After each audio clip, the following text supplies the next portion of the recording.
Good evening, everyone. Welcome to the December 2023 meeting of CPO1, representing neighbors in Cedar Mill, Cedar Hill, Bonnie Slope, and everyone else who is interested. And welcome to everyone from CPO7 as well, who we've invited to come along tonight.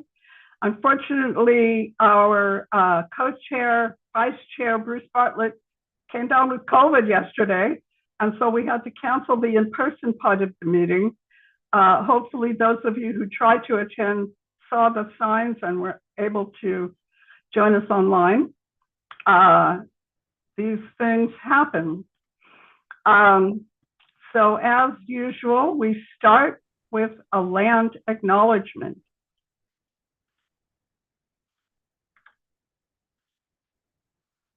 We acknowledge the people on, oops. Oh, hold on, I've got the thing. I'm sorry, I apologize. If I forget to do it, the slightly delayed YouTube pops on and I'm hearing myself in my ears. Got that taken care of. All right, let's start over again. We like to begin our meeting with the land acknowledgement. And this was written by members of the Grand Ronde tribe at the Grand Ronde Reservation. So it represents their feelings about a land acknowledgement. I've read some controversy about land acknowledgements, that it's sort of a way to get yourself off the hook for all the stuff that happened. But we feel that this one expresses good feelings.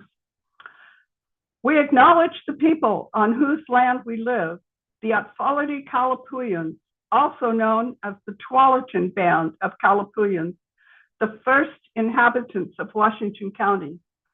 We are grateful for the land we are on, Kalapuyan land. Signers of the Willamette Valley Treaty of 1855 were removed from their homelands to the Grand Ronde Indian Reservation. Today, their descendants are tribal members of Grand Ronde and Siletz tribe, carrying on the traditions and cultures of their ancestors.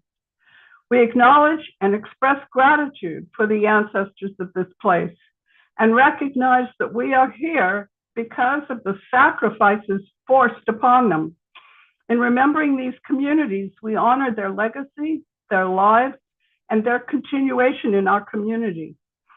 I'd like to invite all of us to reflect on the role government has played in the painful colonial history and reflect as well on the resilience and healing of the indigenous land and communities. We invite everyone to collaborate and work together with the tribes to take care of the land and water and the people who inhabit these spaces. And in case you can't read it, the caption on this image is Atfality Bark House used for winter living.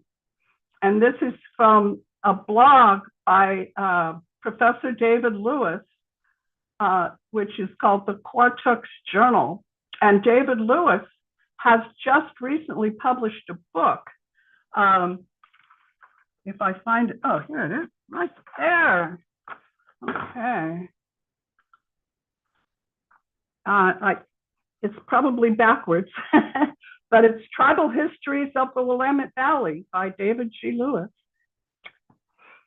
And it's already sold out its first printing. Okay. So let me pull up my agenda and we can get started.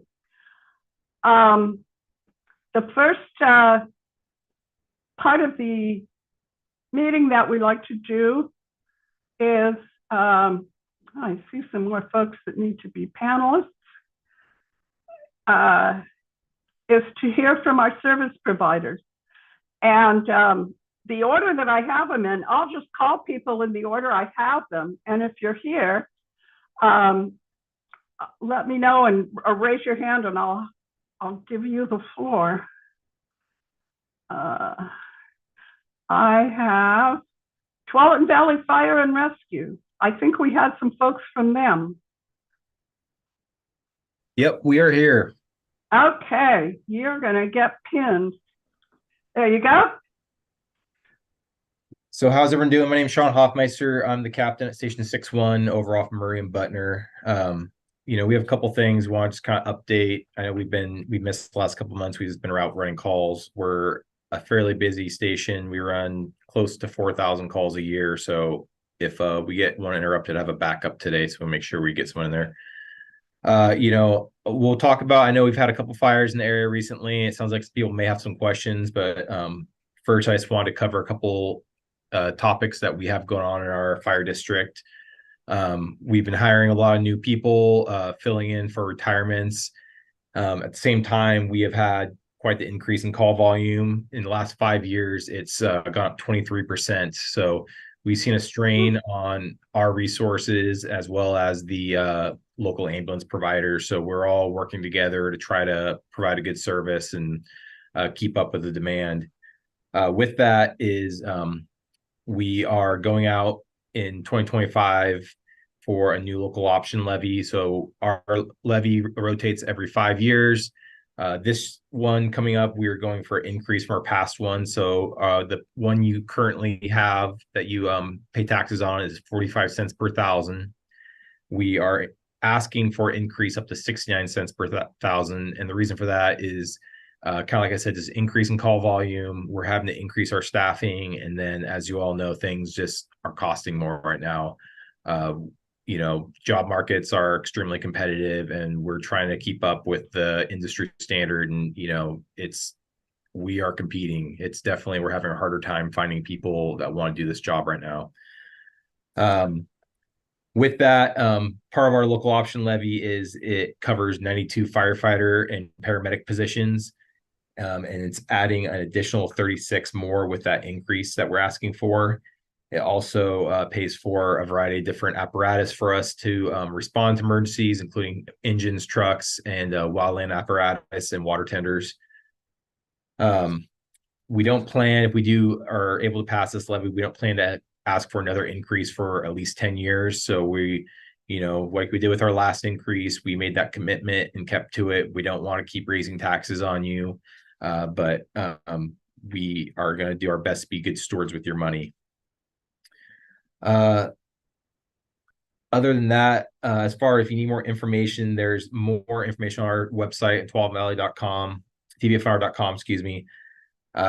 Under local option levy, you can find more stuff, gets a little more detailed. There's a flyer that you can find on there. I know we've mailed out to all of our taxpayers and citizens. And other than that, we just kind of wanted to reinforce a couple just general fire safety things tonight. Not using extension cords for long-term use. We see fires from that, space heaters being plugged in, keeping combustible sources such as like yard debris, garbage cans, stuff like that, at least 3 feet away from heat sources. Don't leave cooking, any kind of cooking unattended, like a pot on the stove or oven. We dispose of fireplace ashes and barbecue ashes in non-combustible containers stored outside. And another big thing that we really push is having working smoke alarms. So testing them twice a year. Daylight savings time is like the easy time to remember that. Making sure that they're working. We recommend having one on each floor outside of sleeping quarters. That's the minimum. And then also making sure if you have any kind of natural gas appliance, having a carbon monoxide detector in your house. Both carbon monoxide and smoke detectors you can get at any home improvement store or a lot of the general department stores around here. In case you do have a fire, call 911 immediately. Leave your house. Don't go back in for your items or pets. We'll come get that stuff out for you. We don't want you getting caught in there and getting hurt. Something I know we've received some requests about is we had a fire over at Timber Creek Apartments over off Barnes Road. I think that was not quite a month ago now, a couple weeks ago.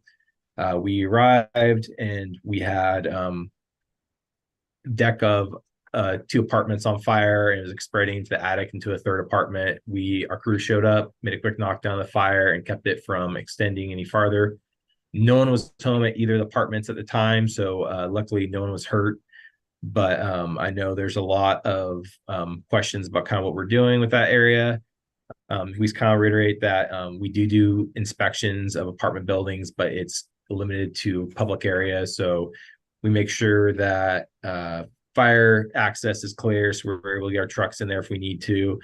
That general common areas don't have any kind of fire hazards. As far as the individual units go, we don't inspect those. We don't have the right to do that. But we do try. We send out our yearly flyers, and then we're trying to figure out better ways to maybe connect with the local residents. We do a apartment manager training, so we put apartment managers through training on how to kind of be the conduit for us for fire safety and general safety to their residents, since we can't meet with everyone. The local management has gone through it in the past, but we're going to reach out to them and maybe see if they would be interested in going through it again, just as a refresher. But there's, overall, I know there's been some concern because it seems like we do go there a lot, but I think one of the reasons that's a really big apartment complex. There's, I don't know how many units, but it's well over 100, if not 200 units. So a lot of people live there. It's its own little mini community. And so there's only 3 entrances. So you see us going in and out of there a lot, but it's, we're not having any big safety issues with the management or with the overall apartment buildings. It's just fires happen. That's why we're in business. We want to try to prevent them as best as we can, but it's just a fact of life sometimes. Was a cause determined, or is that something you can't? So officially, it was undetermined. It's they believe it started on the deck, but there was so much damage to the area that they were unable to tell for sure. And since there was no witnesses knowing what happened, they had some ideas, but they weren't able to say for sure. And that's mainly just because no one was home, and it got called in fairly late for being in the middle of the day. It was a fire by the time we got there. And we understand that, fires are scary and they're impactful. So, and your safety is important. So like I said, if you have any other questions for or want any general safety tips, it's on tvfr.com, or your local, also, you can reach out to us on our main line, which is 503-649-8577. And we can point you with some tips or direction, get that. We have done things like knock and talks to apartment complexes in the past when we've been having problems with smoke detectors. These units have had smoke detectors working, so that hasn't been a problem. And just because of the sheer size of that apartment, we're not leaning towards that direction. We're trying to find an alternate way to make sure we reach out as best we can. Are all the smoke detectors just inside the dwellings, or are there smoke detectors in the hallways or outside as well? There's none outside. They're all inside the individual apartments. I think, as far as I can remember, all those apartments have exterior stairwells. There's no interior hallway or common use. If they were, then they would have to have one, I believe. But the biggest thing is just having those in your apartment, so you can be alerted, especially at night, that there's a fire going on in your house and you can get out safely. We had a ton of comments on our. I'm sorry, maybe my chief would hop on. We have to go on a call. Chief Mariani. Okay. Well, we have questions. Hi, I can Yeah. Can you see me? Gotcha. Thank you. Hi. Well, the question I was going to ask, what I was going to say is we had a ton of comments from current and previous residents of that apartment building discussing drug manufacturing and other activities that had gone on in the past. And then they kind of cleaned it up, but some people that are current residents said that they're aware of this kind of stuff as well. And I don't know whether apartment manager training would help the apartment managers to be better apartment managers. Yeah, we don't really deal with the renting part of it, who they're renting to, what their rules are, who they can evict or not evict. What we do in those apartment manager trainings is we focus on a lot of some of the laws that are required for apartment managers to help enforce with the owners. They're required to do certain things like provide smoke detectors.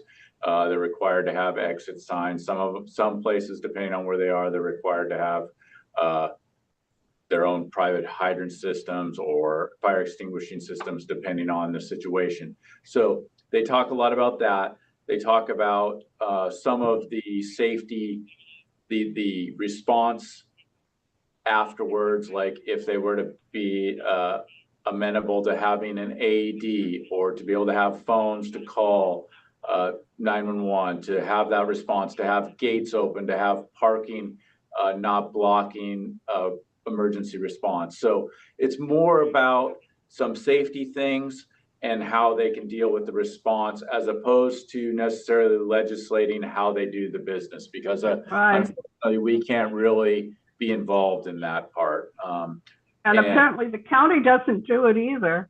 And I haven't gotten any response from the sheriff's office about whether they have any sort of way to respond to these issues. It's troubling. I think we're going to keep picking away at this.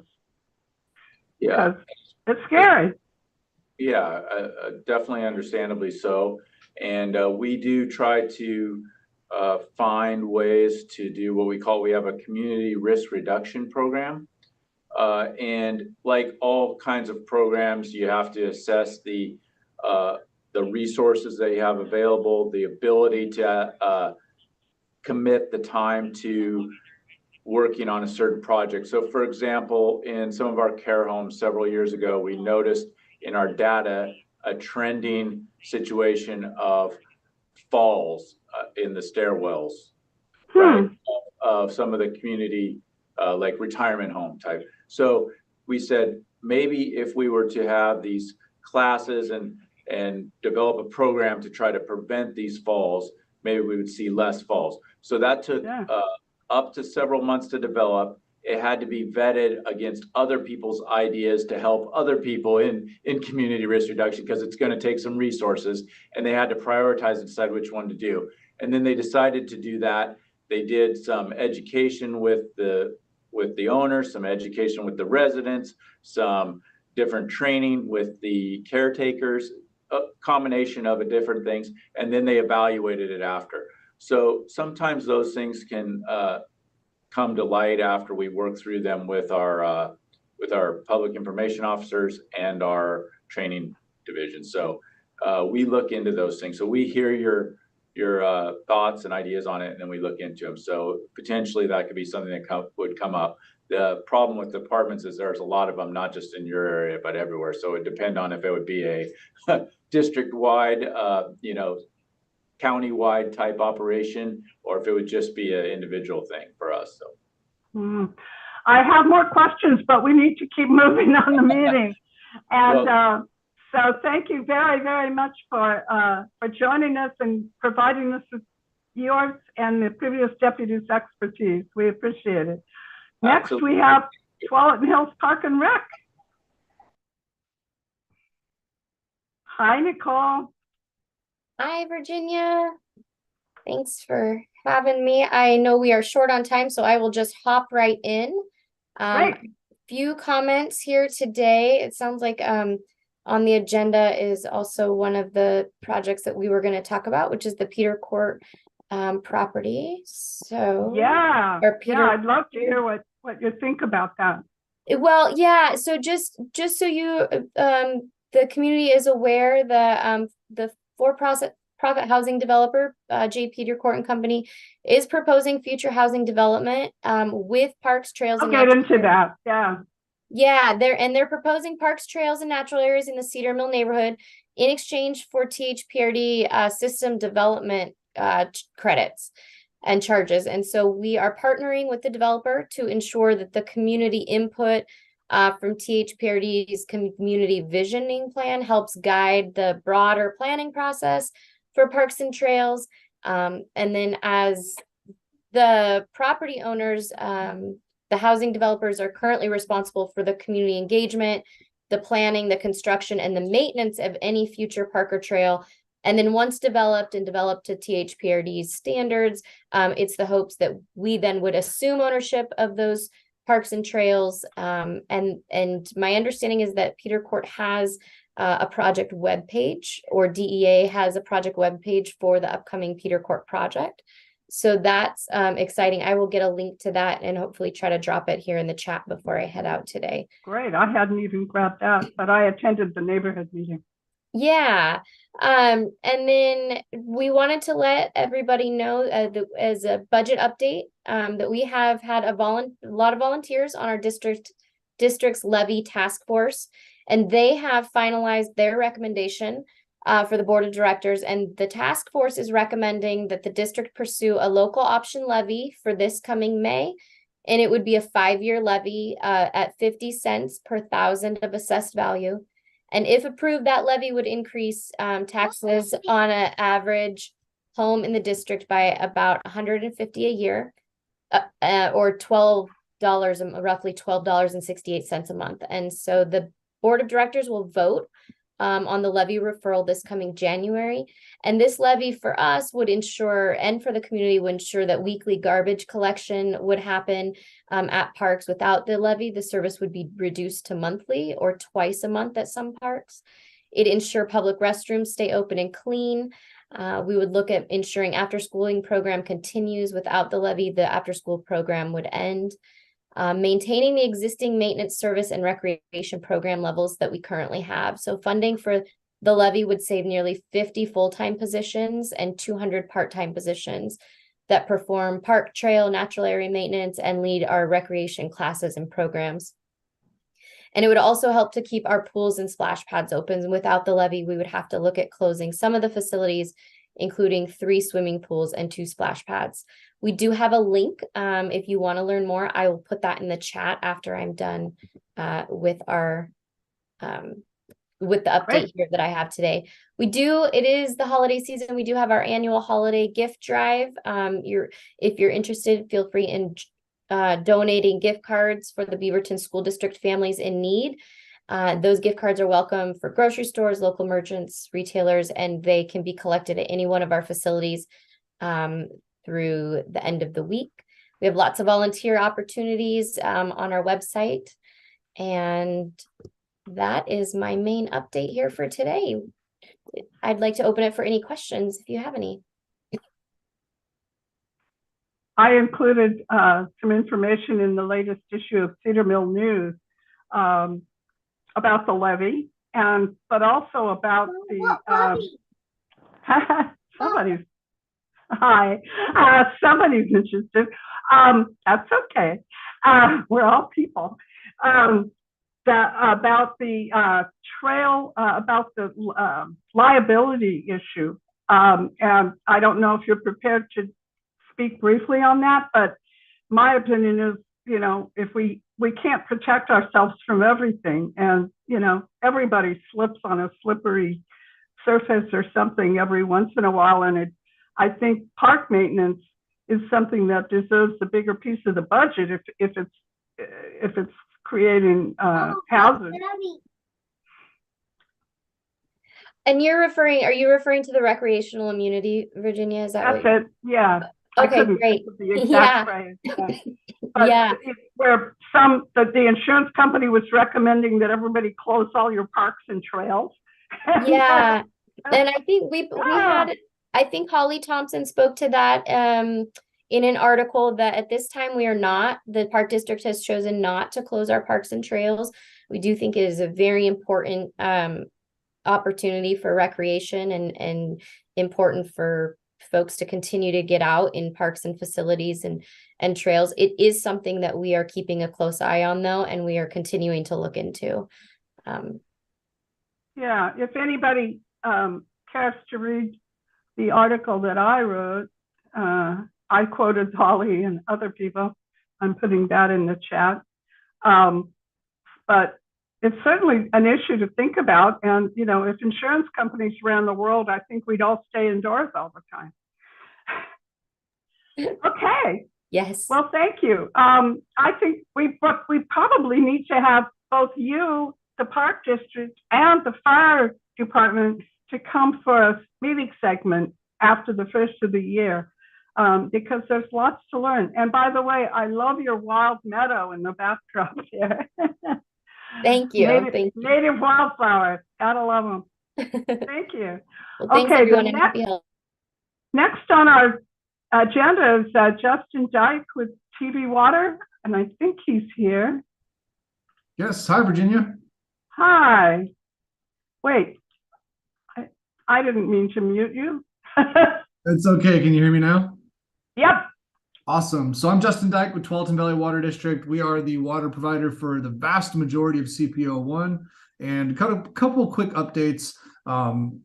Keeping with the theme with the TVFNR folks being here earlier today, I want to start off by saying, please do not call 911 for water-related emergencies.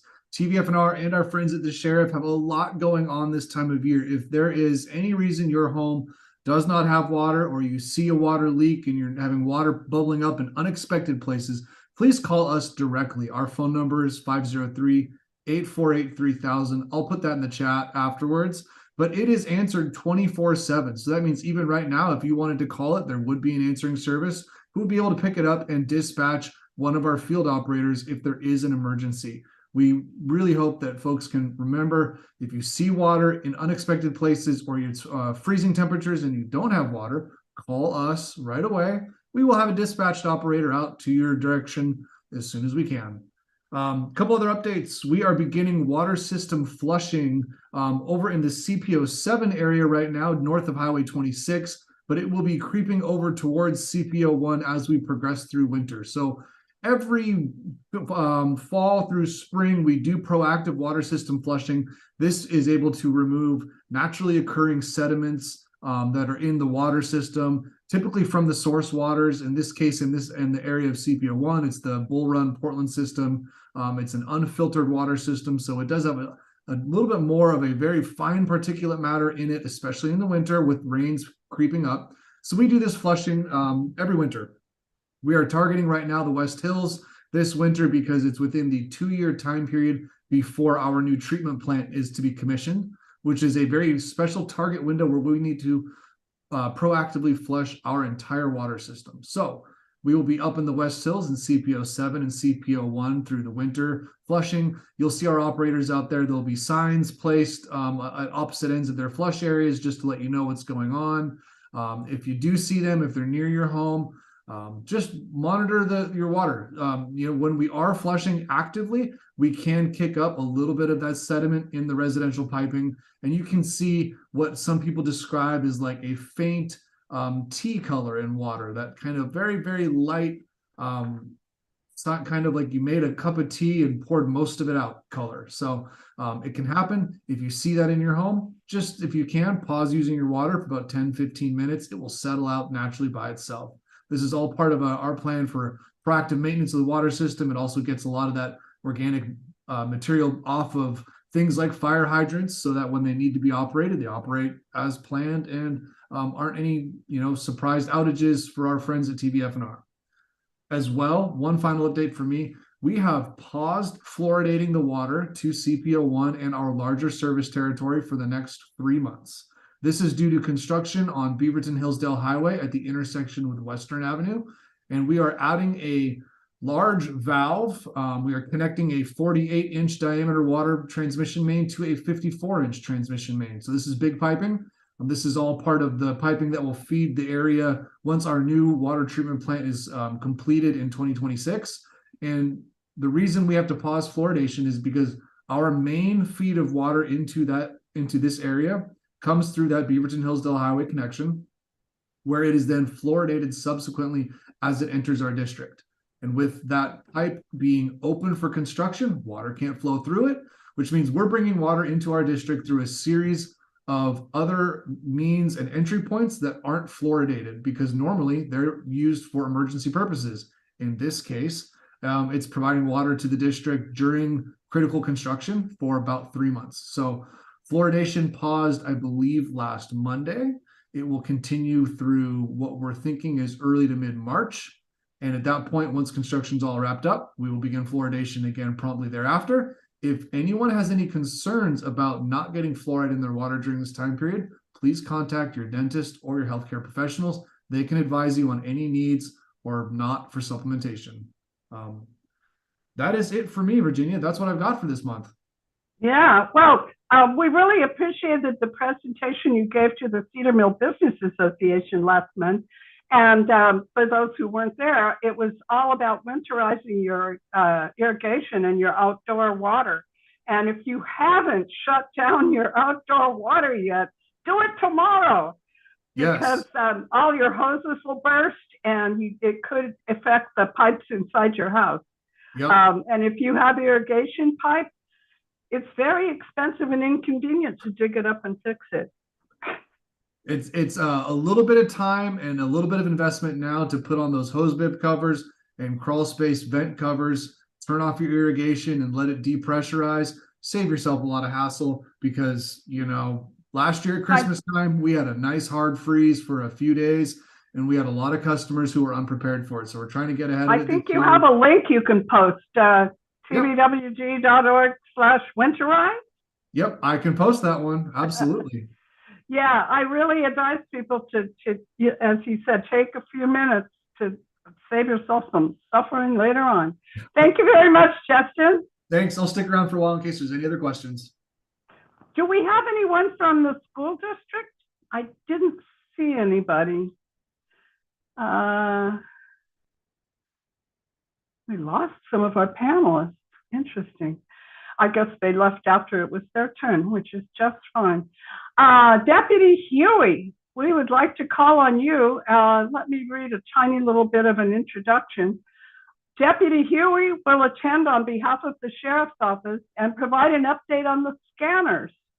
He will explain why the Sheriff's Office has temporarily stopped providing information to the public via Broadcastify, an application that allows the public to get information on police activity. And the reason I'm so interested in that is because I got onto what Twitter or X or whatever we call it these days, because I was finding public safety information to share with my growing audience. And right now, we only get it from TVFNR and the Portland law enforcement and the Hillsborough law enforcement. And we really miss you guys because you have good information for us. So with that, that's why I'm concerned about it, because I was posting stuff about, you know, a traffic accident or something that people have been hearing sirens or they saw something, and it makes people nervous. And I like to live in a calm community.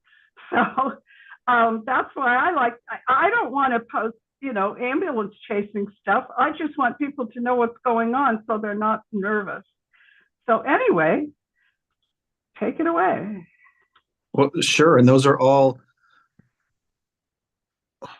what's the best way to say? Those are all great concerns. And I think from my understanding is the goal is to get back to broadcasting full time because we do like the transparency piece where we get to put things out and then you get to follow what happens at the sheriff's office through the scanner.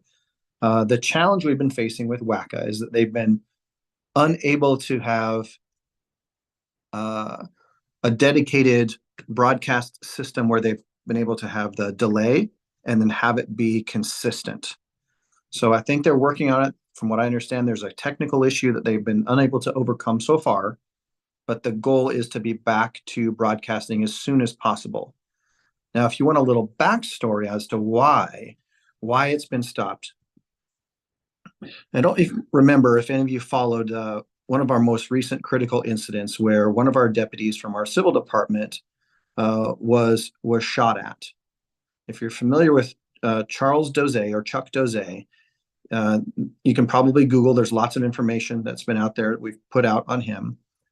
He is a fantastic deputy, one of our civil deputies, and he was doing a civil service for an eviction. And during that eviction, the occupant inside decided to fire on him, hit him multiple times. I think it was 7. And one of those, well, I'm not going to go into all of the terrible details of the incident, but needless to say, he was shot 7 times along with the other deputies that were there. they evacuated. And I think what caused the greatest concern for us is that was being streamed live because of our broadcast system being online. And what that did is it created a very difficult situation for the responders because people were showing up and streaming it live because they could see it. And so it created a very dangerous situation for not only the fire department, but also for the police responders and the medical personnel who were trying to fix this problem when we had community members that were showing up because they were getting the stream. And I think it was at that point the sheriff's office said, from our command level, said, nope, we're going to stop this until we can fix it. We're going to have to go to a delay. I mean, you guys need to figure it out. I can't. I can certainly understand that, and I definitely hope that the technical aspects get sorted out. How is it that Portland Police and Hillsborough Police can still be putting out information? I'm not sure what they're using for their system. Hillsborough should be coming out of our same dispatch center, which is WACA. So I'm not sure what. Are you getting something on a delay? Or is it instantaneous? I have no idea. I just see them posting on XITTER, if I call it. Sure. I'm not familiar with what they're using, or maybe they haven't turned off the dispatch system, but I know ours is turned off. Yeah, I created a list on a Twitter called Washington County Public Safety. Or something to that effect. And I follow a bunch of the different scanners just so that I can have information to share. But anyway, I'm glad to hear you're working on it. Did you have anything else to share that's going on with the Sheriff's Department that we should know about? I really appreciate that report. We've been trying to get the information for a while. Yeah, absolutely. I mean, I'm sure you've probably seen we have a brand new sheriff that just happened. Yes. On December 1st. So Sheriff Caprice Massey was sworn in. Yes, she and the outgoing sheriff came and visited us in October. It was wonderful. Yeah, Pat was a wonderful addition to the sheriff's office, and he was very accessible. Yeah, I had always good interactions with Pat. Absolutely.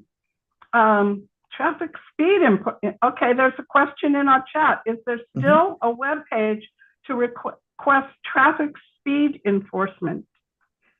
There is, through our traffic safety unit. You absolutely can.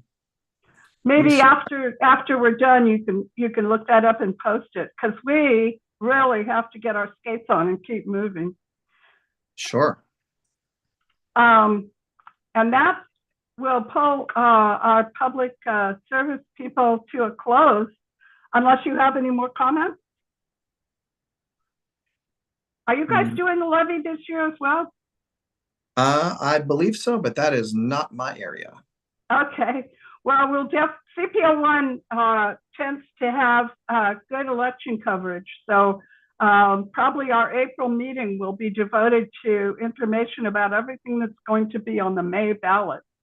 So we can all look forward to that. With that, I am going to keep moving along because we got a bunch of other news.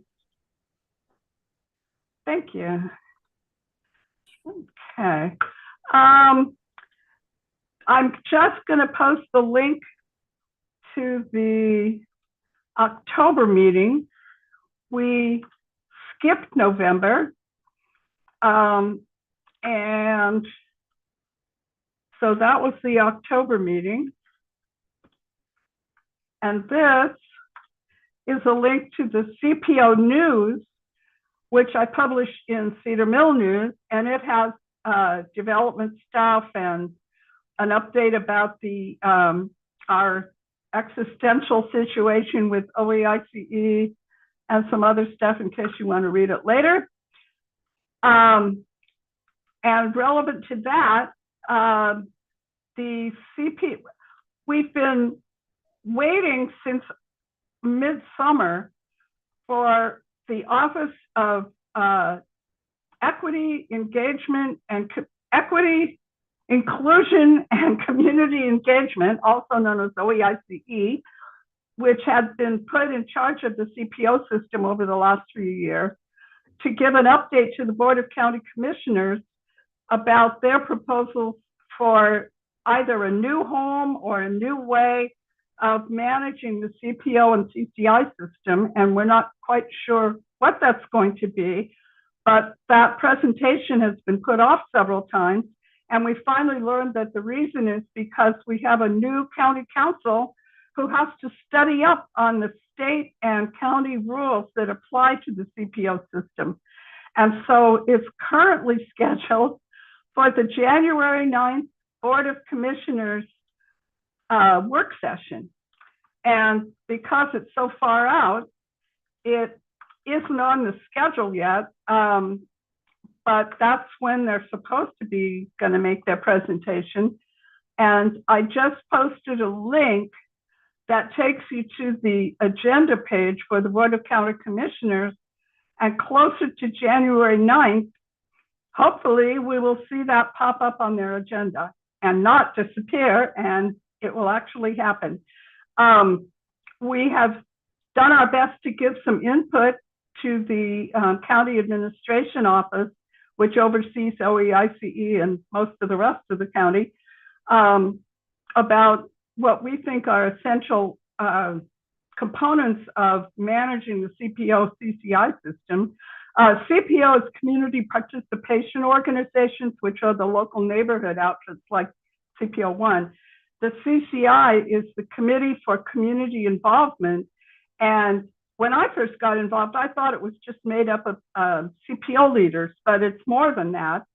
And it is an official advisory committee to the board. And so part of the mission of CCI is providing advice to the commission based on what we know and what we learned from our CPO groups and so on and so forth. Anyway, enough about that. So I'm going to share my screen here when I get to the right window. That's it. All right. As I mentioned, two very large developments, one very large and one not so large but important, were presented to the Beaverton Neighborhood Association, the NAC. And I'm going to put that URL in here. If you have any interest in what's going on in Beaverton, which encompasses part of CPO1, and I guess part of CPO7 as well, or maybe they're only just Hillsborough. You can be in a city and still be in a CPO. I know that's confusing, but we won't go into that. But in any case, two large developments were presented at the recent Beaverton NAC meeting. And this is one. And here's an overview. This is the Sunset Transit Center. And the Peter Court Center is down here. And there's St. Vincent's up there. And the project area is right here, adjacent to the new surface parking lot, but sort of northeast of it. This was part of the master plan for the planned unit development that is Peter Court. And so this was presented on December 4th. That's what the mixed-use building would look like from the outside. This is a sort of an overview with housing, retail, and then these spaces along here are called live-work spaces. There's another wide view of, these are all concept pictures that, you know, nothing's been even designed yet. Neighborhood meeting is meant to allow a developer to present their ideas to the community before they submit the development plans to the jurisdiction, whether it's the city or the county. In my experience, the time between a neighborhood meeting in the county and the development getting presented is longer than it is in Beaverton. So we may see these plans get sent to the city sooner rather than later, but who knows? They don't tell me too much. Let's see, we're running through these. Okay. Anyway, it was very interesting. It was they assured us that they had heard our concerns, and it wind up the Wayback Machine to where Walmart wanted to build at the corner of Barnes and Cedar Hills Boulevard, at the place where the Lifetime is now. And you can remember how the community rose up and was opposed to that. The people at Teeter Court at this the Sunset Center have learned their lesson, or so they say, and they're really trying to incorporate community spaces and park, as we heard a little bit about earlier, that they're going to be dedicating trails and building trails and providing open space, garden spaces they're called, and more community space. Anyway, we will keep an eye on that. We like that. The other big presentation was called the Kirkland Premier Car Wash.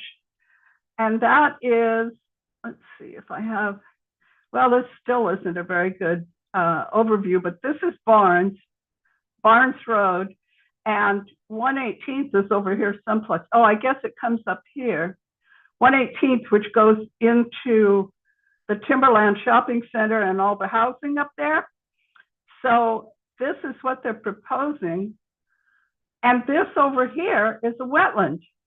It's part of the big Cedar Mill wetland. And we asked them what they were going to do to mitigate any harm to the wetland. And they said, what wetland? So we were a little taken aback by that. And they said, oh, well, we'll go check that out. Anyway, let's hope they do. The next topic in my agenda was code enforcement and the recent fire at Commons at Timber Creek, and we talked about that. And then after that, just today, I got a message from one of our members asking about deer crossing signs on Thompson in particular, because we've seen a lot of deer. The last few years, it seems like we're seeing more deer in the neighborhood. And traffic accidents with deer are nothing to laugh about. They can really be serious. And I have no idea who puts up deer crossing signs or how any of that works, but it's something our CPO should look into, and maybe we can get some deer crossing signs. The other thing that I wanted to mention, and especially since we have a couple of people from LUT here, is Cornell Road and the sidewalks there too. And there was, again, I get a lot of my information from my readers and from CPO members. And this was one that was brought to my attention, that the trees are buckling those cute panels that were put in when Cornell was widened. And not only are the trees buckling the paneling, but they're really messing up the sidewalk. This shows how almost every tree well along Cornell is buckled, and the sidewalk itself is also buckled. And I nearly fell over walking along the sidewalk on Cornell. And something really needs to be done. I know the county has budget problems, but this is a lawsuit waiting to happen. And I hope that it doesn't involve a serious injury. And it's also an incredible barrier to people who have mobility challenges. So just a word about something that's on our radar.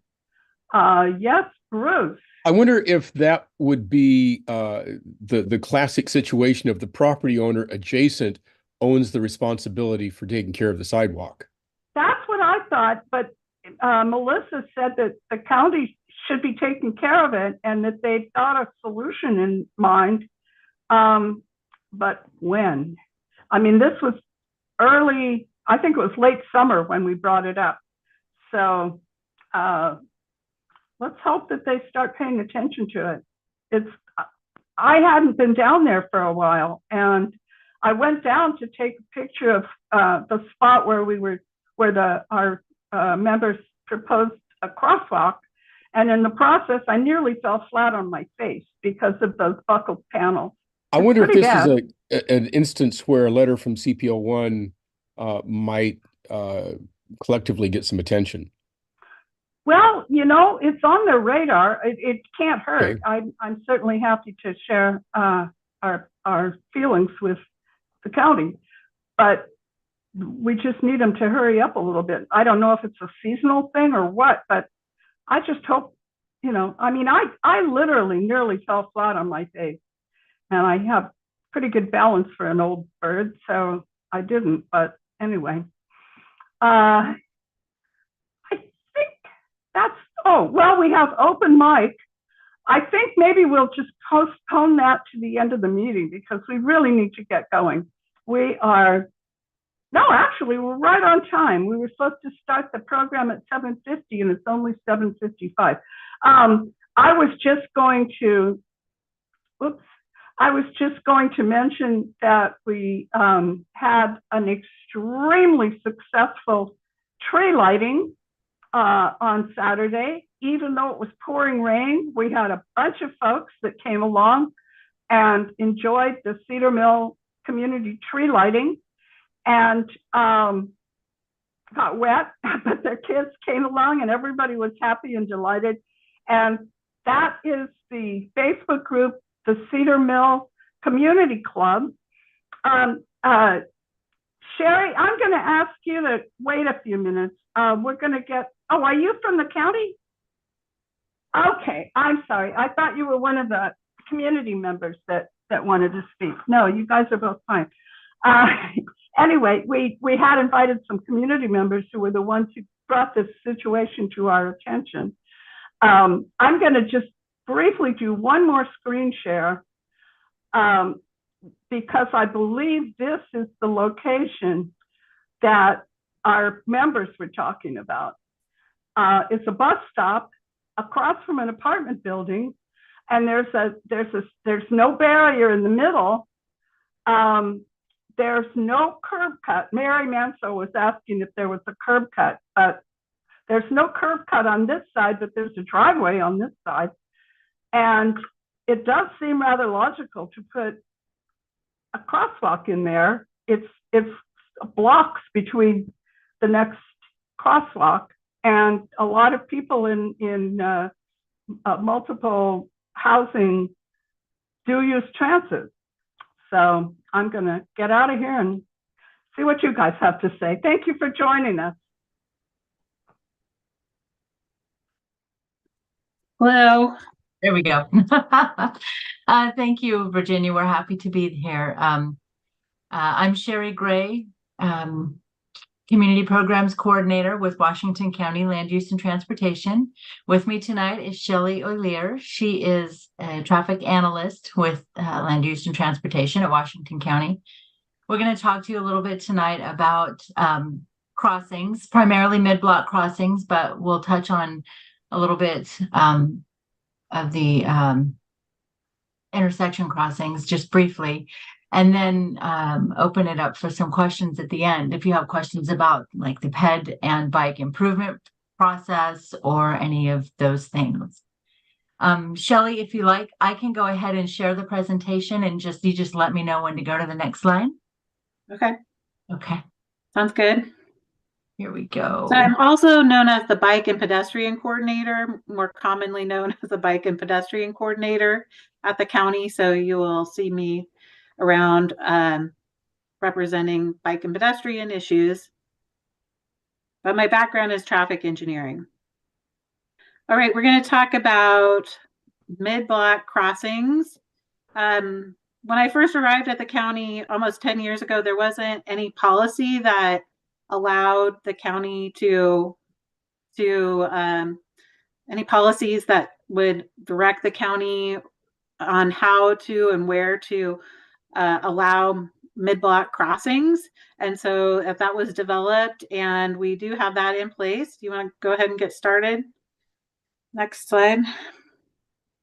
And it's the policy is actually in our road standards, and when we have there is a link, it's in the appendices, and that policy talks about where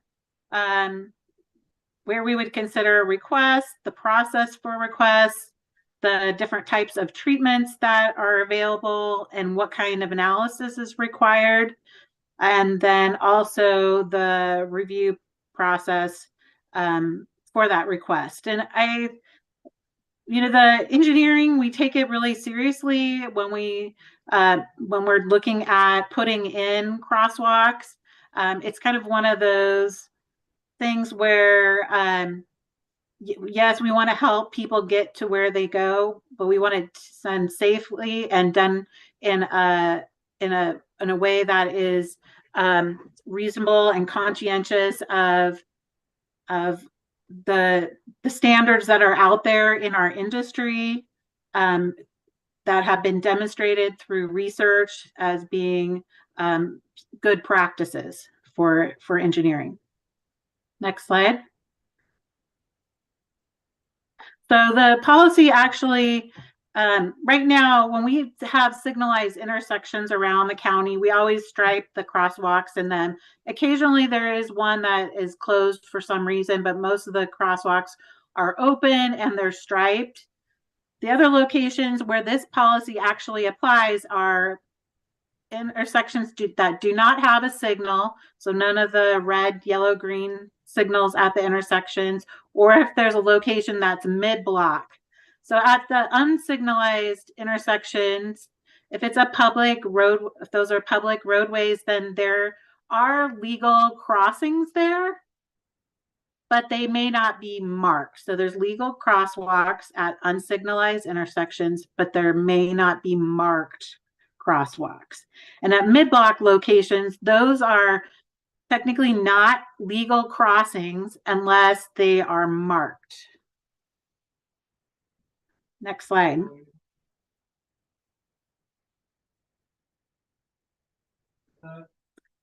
So when we first look at crossings and crossing requests, sometimes we look at, is there a way to, at first, is there really a necessity for the new crossing? And is there other things that we can do to actually direct people to an existing crossing? So think about it as kind of this, as each new crossing that we put in, we want to have people using it. We want to have people using it and expecting people to use it. And so when we're if there's multiple locations, if we can direct people to one location for crossing and there's lots of people using it, drivers and other users in the area will come to expect to see people at that location. So if some of the things that we look at is, if there's a location where we can, maybe a trail comes out, but we can relocate or redirect the trail to come out at an intersection where there already is a crosswalk or crossing, and we can just stripe a crossing at an existing intersection. Or if we can move a transit stop from a location that may be mid-block to closer to an intersection, sometimes we look at that. When there's new development, a lot of times this is done with new development, including looking at building entrances. So instead of setting up a building entrance mid-block, again, putting it at a close location where encourages people to cross at a location that is really a place where people are expected. So next slide. I think one of the things about the analysis, it really takes into account that each location is unique, and that we have to look at each location and the context at that location. We try not to provide like a real, we don't want a real, we have a loose template to look at, but we want to look at each individual location. And there's lots of factors that we look at, and I'll talk about those in the next slide. But it almost seems daunting sometimes of all the factors that we look at, but they're important because each of them weigh into the decision about whether a crossing should go in, where, what it should look like. And then, really identifying based on that information that we've gathered at the location and looking at those safety factors about what is the really appropriate treatment for that location. Next slide. So here's a bunch of the elements that would go into the analysis that we would look at. Often some of the things that we look at that are really key is looking at lighting, looking at stopping sight distance. Can somebody coming around a corner stop in time to see somebody that's crossing the street? Looking at that.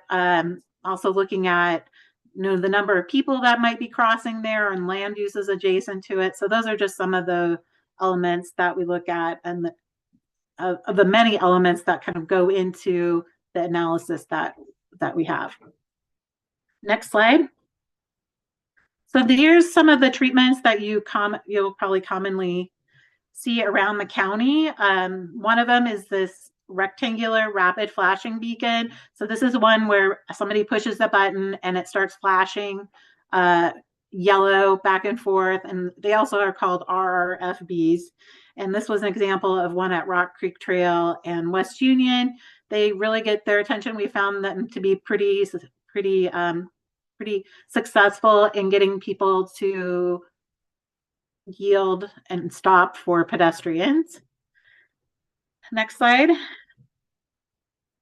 And here's another one. This one's on Science Park Drive. This one doesn't include an island. So there, we also have thresholds for when islands should go in and when islands can be omitted. But that one doesn't have an island, but it also has a rapid flashing beacon on that one as well. Next slide. This is a one that the county is going to be installing a couple of these that will be coming online in the next year or so.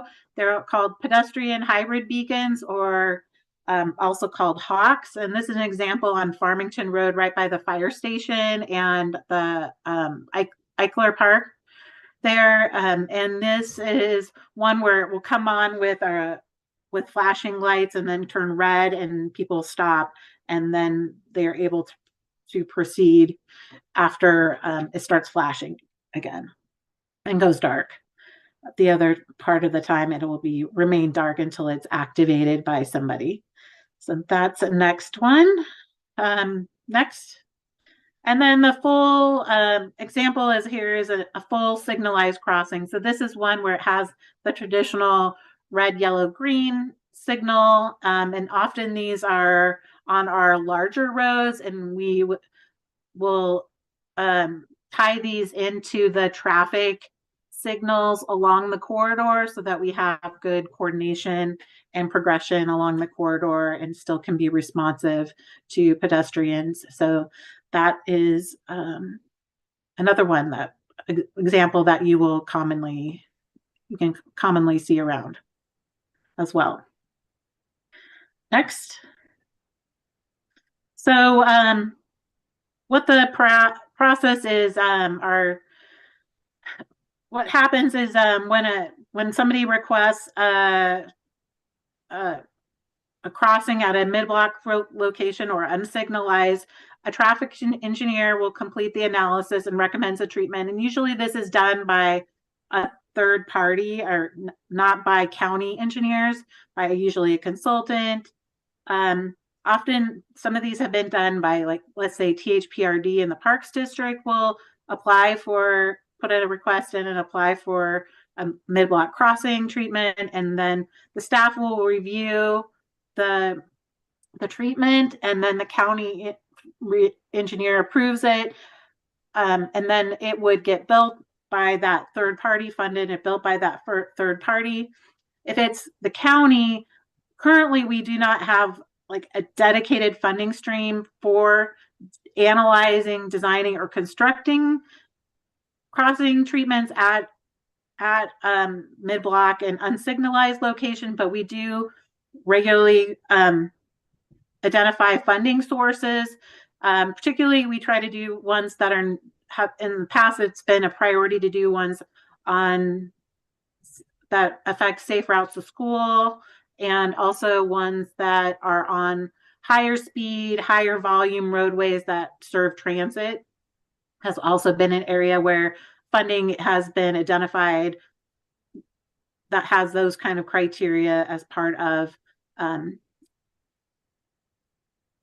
the funding source that would be tied to the funding source. So we're always looking for opportunities to leverage the funding that we have available and or get grants to do complete these. And as always, you know, the demand outstrips the funding we have available.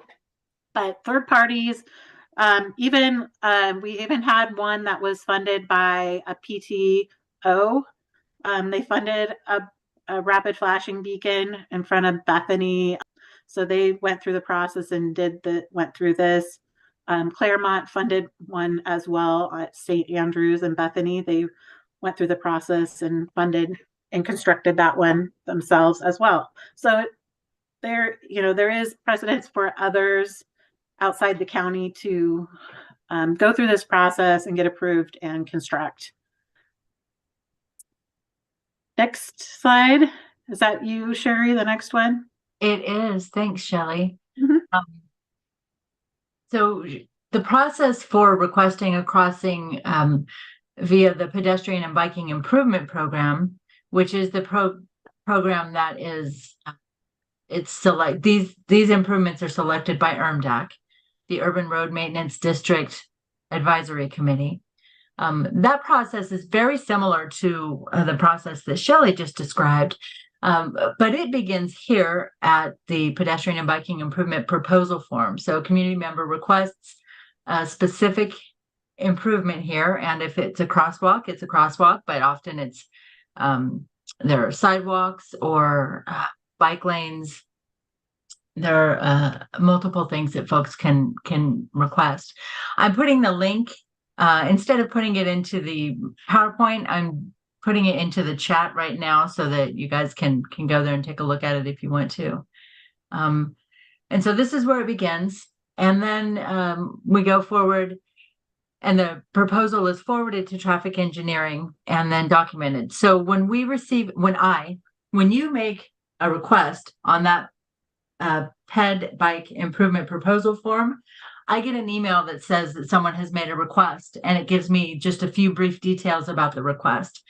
If it is a crosswalk, we don't even add that to the proposal list yet. We forward that right over to traffic engineering for the reasons that Shelley just spoke to. There's a lot of analysis that is required. And so we don't consider it a proposal until that analysis is done and has been approved by the county engineer that, yes, this is something that can be done. It's feasible, it's viable. So the proposal is forwarded to traffic engineering. I document it as part of the PBI process. If funding is available, then the requests are reviewed. The traffic engineer completes the analysis. County staff reviews, county engineer approves. At that point, it's added to the proposal list. Shelley, you want to talk about, actually, I was thinking, I know that some of you might have questions about the PBI process. Why don't we wait until the end of this presentation, and then if you have those questions, you can ask them. I'd like to let Shelley get through the rest of the presentation first.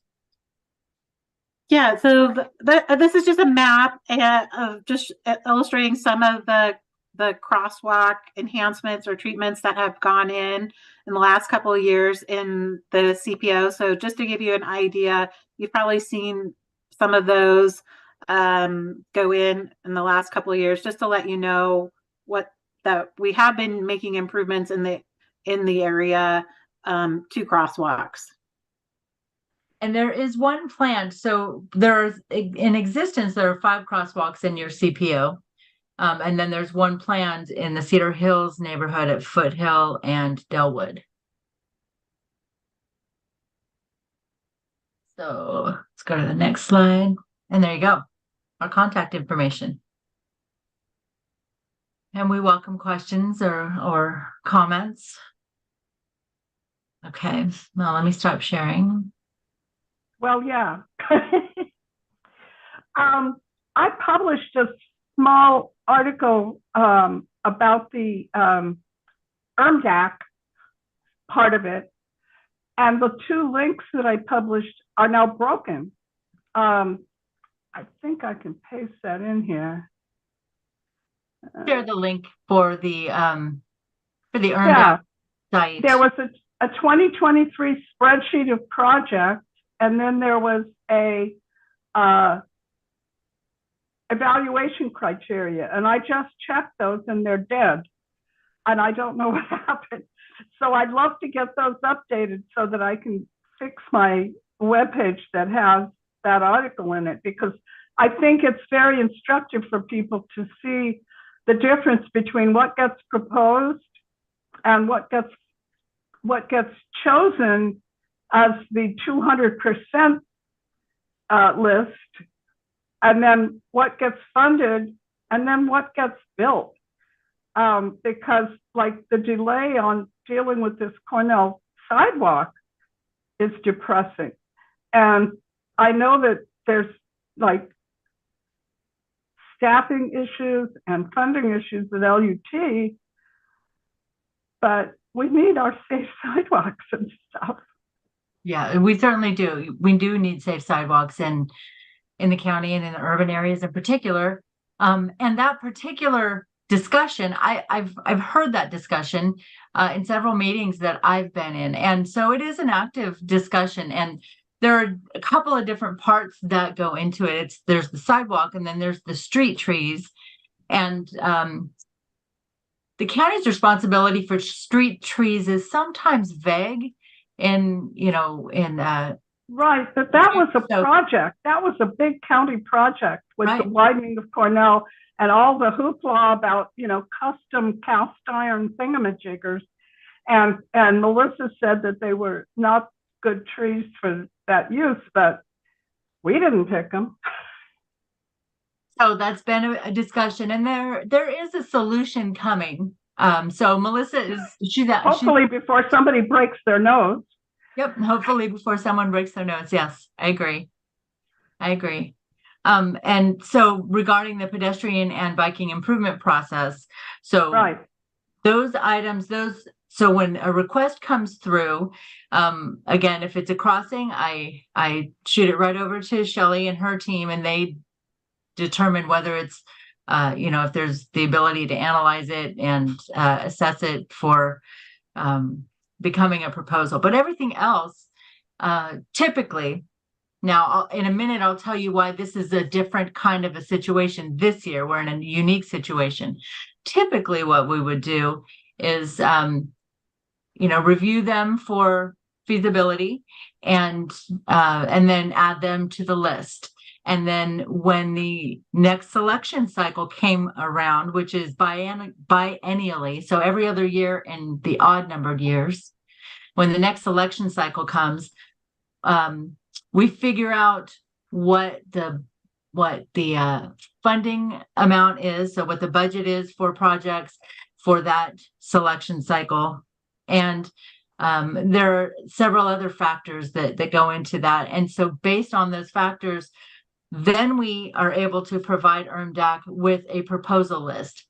It's extremely rare that we're able to get, and I don't know if it's ever been done, that we're able to give all of the proposals to ERMDAC to consider, because some of them are truly beyond the PBI process. I mean, there are some that are $13 million. That's a capital project, right? That's not something that ERMDAC can approve or something that we can fund through this small program. So typically, whatever those factors, and I just want to acknowledge that I see Mary's hand up. I'm just going to go through the process briefly and then come back to that's fine. Mary.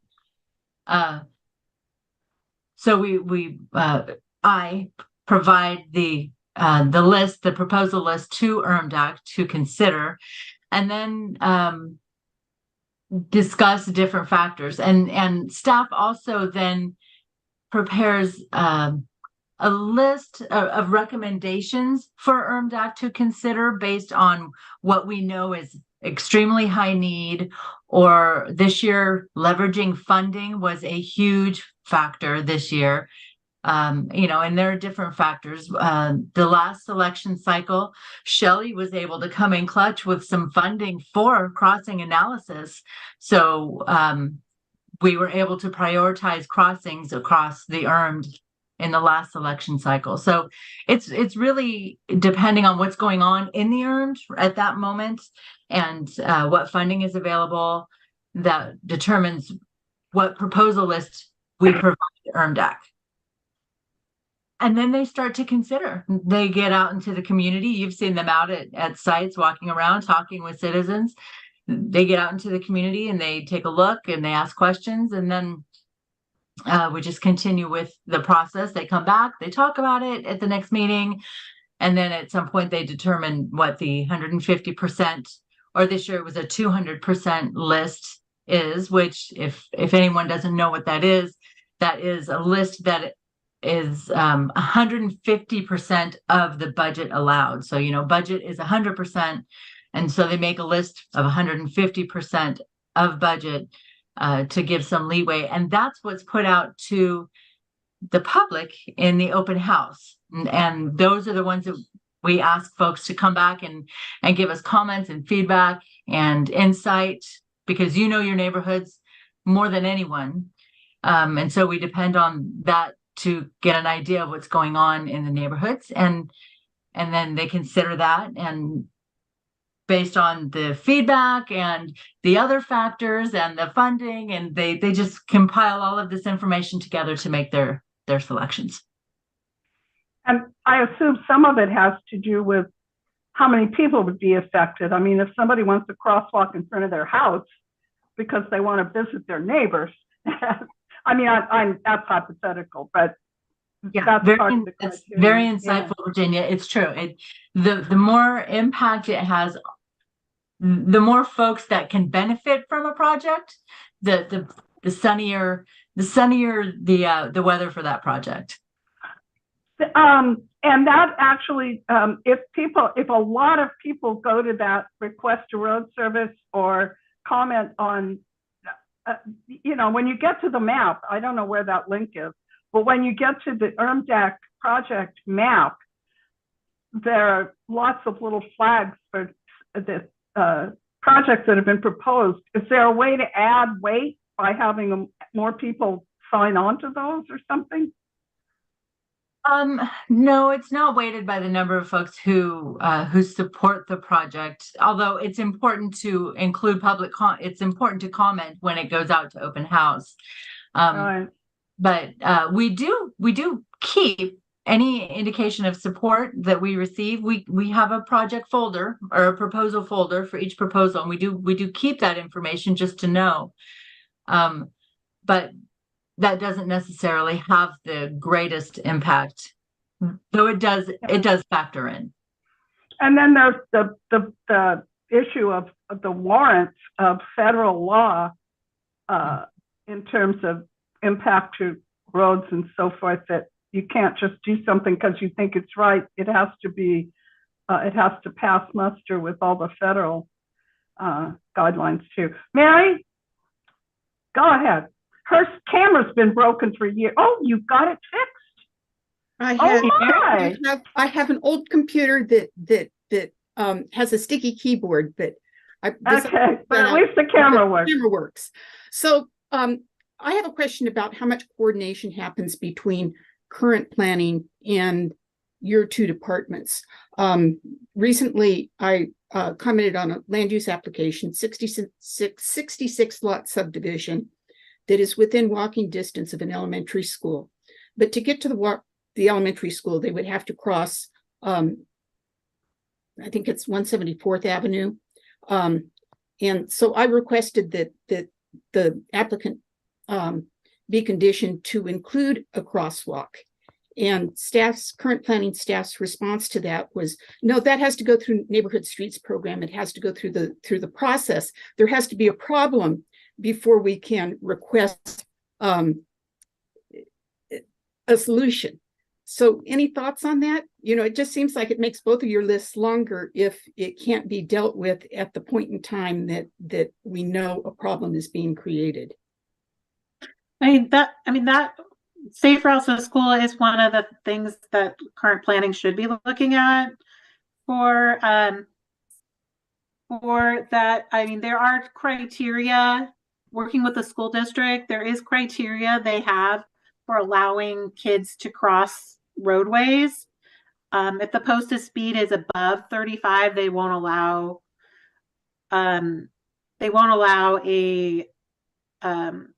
if the posted speed is above 35, they won't allow elementary school kids to cross, even with a crossing guard. So that may be one of the factors that, and this location may have factored into that, but it may not. So I think it's always worthwhile to bring it up. And, you know, we do that from time to time too, of, you know, if we have identified locations that are good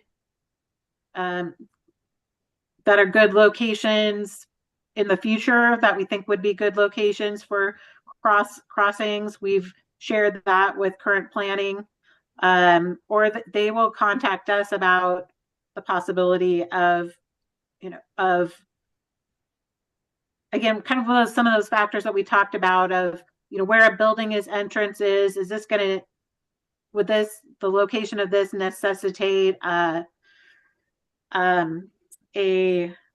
mid-block cross? Is it setting us up to require a mid-block crossing at this location? But if they orient their building differently, we've had those kind of discussions. Or we've had locations where there is a mid-block crossing going to be going in, and we want to ensure that there's public access through a parcel so that people beyond the just adjacent parcels can access that that crossing. So again, you know, trying to have greater access to those locations where crossings are planned or exist. So Safe Routes to School is a position at Washington County, or is that a position at the school district? So it's a program. It's a program that we have at the county. I work on that, and they do have Safe Routes to School coordinator at Beaverton School District, and they have some people who assist with that at the school district as well. So typically you do review land use applications? I coordinate on some of them. And but the school districts do review the applications. I know they review the applications, but I don't believe they ever look at walking routes. I think it's more capacity that they're looking at.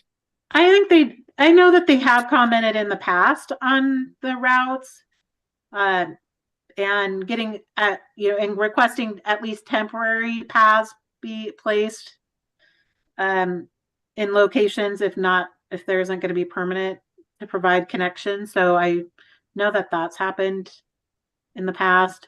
So the county engineer, through the transportation report that is part of the land use application, how much do they really look at pedestrian issues? It seems like mainly that focuses on automobiles. It does, but pedestrian circulation is, well, you know, one thing that they look at in development, like access, connections, and circulation. I mean, you know, block length, you know, about that block length and block perimeter and those type of things. You know, I'm not involved. I get involved as requested for current planning And it's current planning that does the requesting. We as community members out there can't poke you and say, hey, Shelley, I think this is one you need to look at. Yeah, yeah. Yeah, we can do that, or yeah. You can request, I mean, definitely you can let current planning know and ask, have you received input from Safe Routes to School or from traffic engineering about this? You can always ask. Yeah. Well, I feel like this is one that they just really totally swept under the rug, partly because the resolution or the TIF ordinance talks about warranted improvements include off-site pedestrian facilities. And they're like, no, we can't require off-site. And it's like, no, it's part of the TIF ordinance. So yeah, I guess I just need to push some more. Yeah. But thank you. Yeah. We have a question from one of our members. Could you please, now I'm not sure that's, well, it does. Can you explain posted speed versus travel speeds? It would appear travel speeds run higher than posted speed, therefore reducing ped and bike safety. How does a traffic analyst account for this variance? And I know there's an answer, it's got some percentage, I believe. Yeah, we definitely will look at, especially when we're talking about what we talk is the distance that it takes for people to stop, or stopping site distance. Like if somebody will look at what is the median travel speed, what is, often you'll hear 85th percentile. So what is 85% of the people doing or lower than that point? That's often used. Or we look at, median, what is that, median for that people are traveling, which is usually a little closer to the posted speed. So you definitely look at that to ensure safety, for that somebody can stop in time, for somebody in the crosswalk and have enough distance to see someone. So we definitely use that. The posted speed, I mean, that's our desire out there to have people going at the posted speed. So sometimes we try, that should be fairly consistent. The posted speed should be fairly close to what the average speed people are going out there. But that's what we use. And also looking at, if you're coming from the side street, how far can you see before you decide to cross too? So looking at the speed of oncoming vehicles from a pedestrian point of view, or a person on the side of the road, not just stopping in the lane, but being able to see a car that's approaching and make a decision about a crossing as well. So we definitely look at both of those. Anybody else have questions? Unfortunately, I don't think the people who brought this subject up managed to attend the meeting this evening, and I wish they would. But maybe we'll have some more questions to send you after people have a look at the YouTube meeting, etc. And it's an extremely important topic. I mean, in some ways, the county bends over backwards to make sure that we have bicycle and pedestrian facilities. But then when the shoe leather hits the road, sometimes the actual, I guess it's the retroactive retrofit that's an issue. I know that in new projects, most of the time, bike and ped is an important component. But it's harder when you're looking at already built stuff. Yeah, and I think sometimes two things.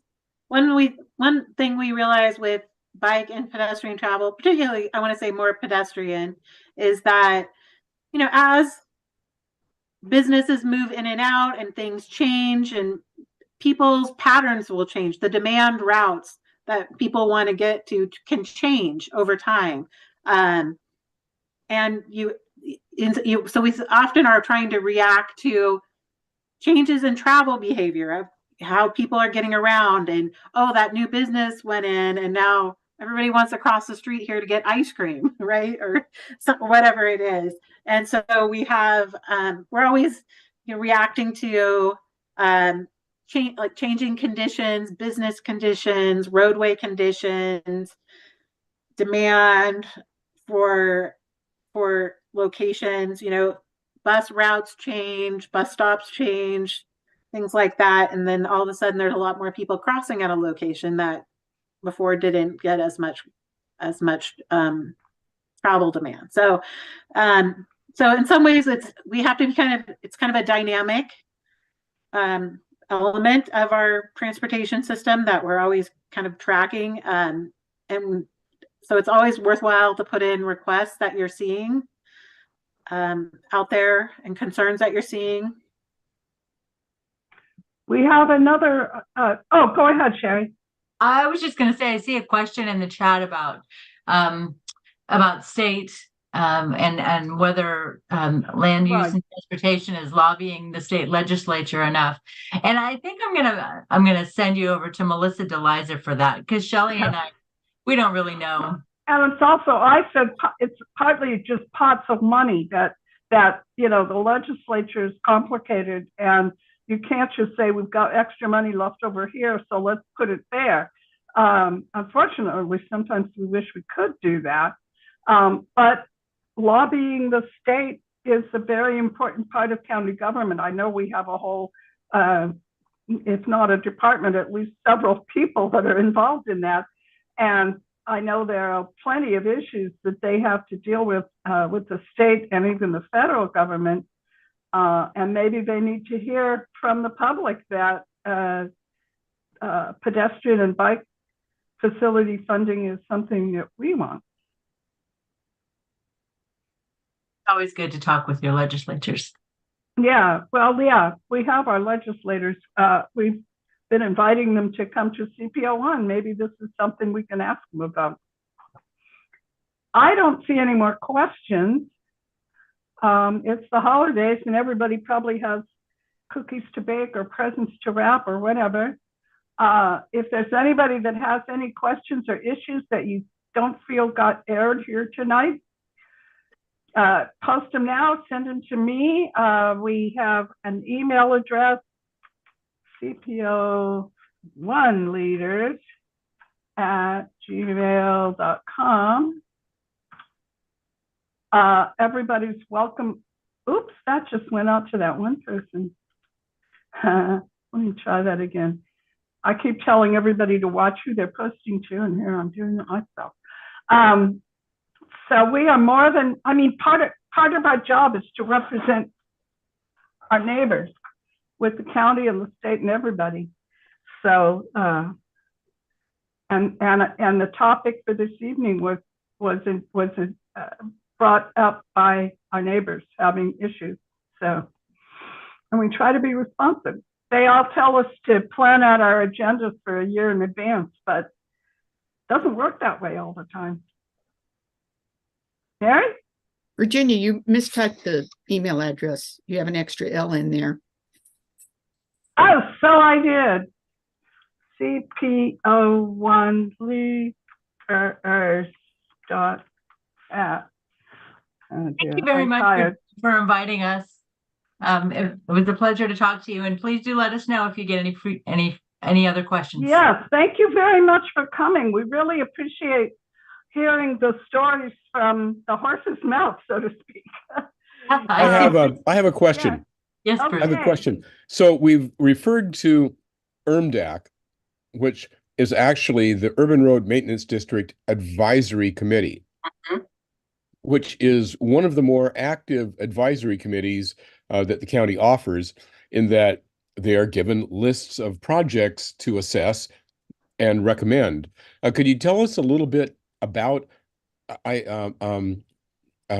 Shelley, who is the liaison from the county on the advisory committee?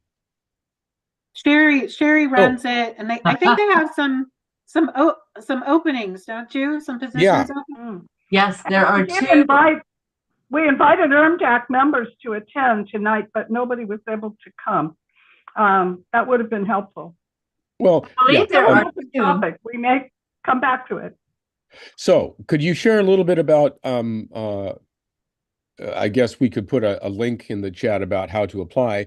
Could you tell us a little bit about ERMDAC? Sure. Yeah. So ERMDAC is, as you said, the ERMD Advisory Committee, and the ped and bike improvement project selection is one of the major things they do. They're actually, they oversee that process. Although, of course, I do need to add the Board of Commissioners makes the final decision. Yeah. ERMDAC makes the recommendation. The board approves the recommendation.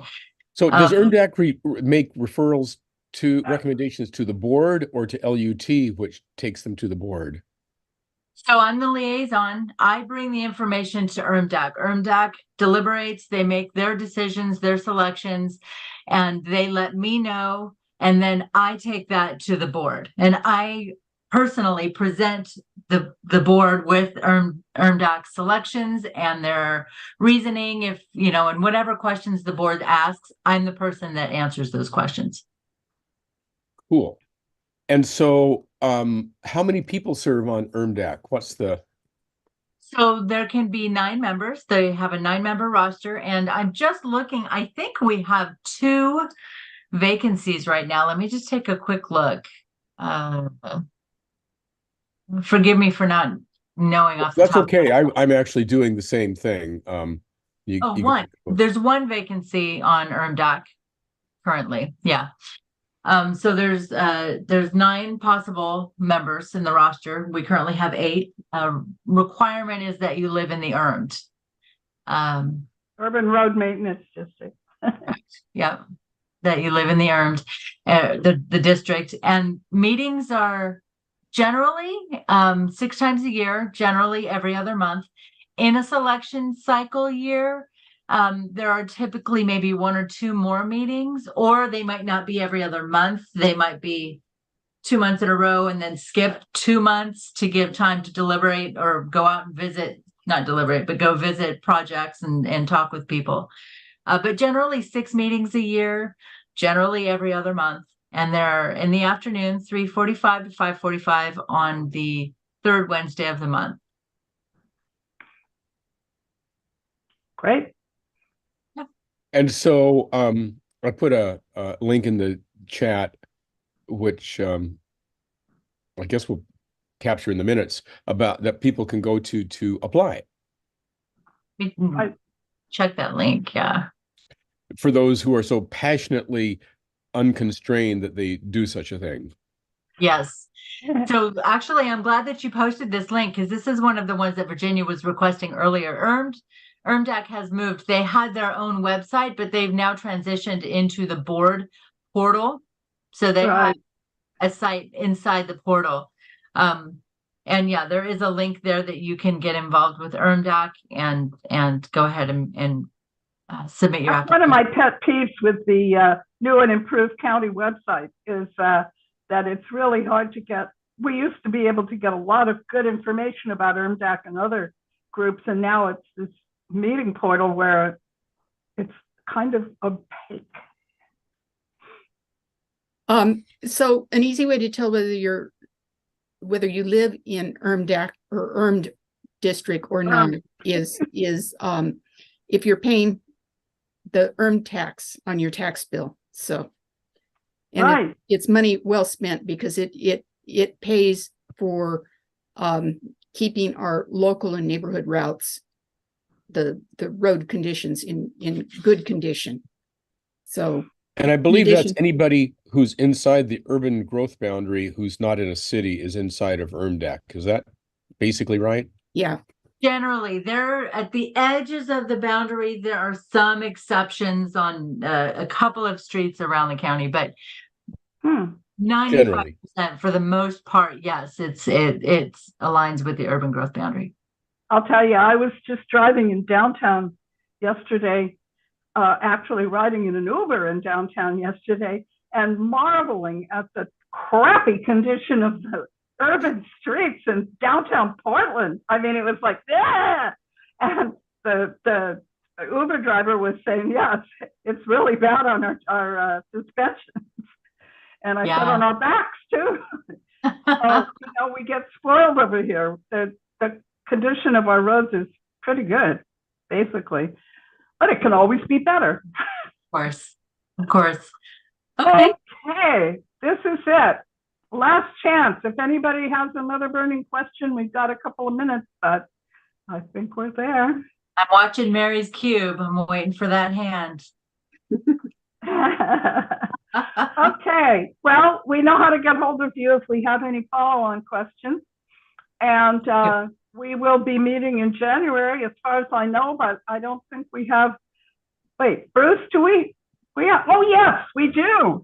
In fact, a very fascinating and follow-on topic, which is what's going on with LUT funding in terms of a lot of the MISTIP projects that we had expected to see getting underway by now, and everything is more or less on hold. And so Melissa is pulling together a program to give us the background on that. I know there have been reports made to the board, but now it's time to let us chickens know what's going on.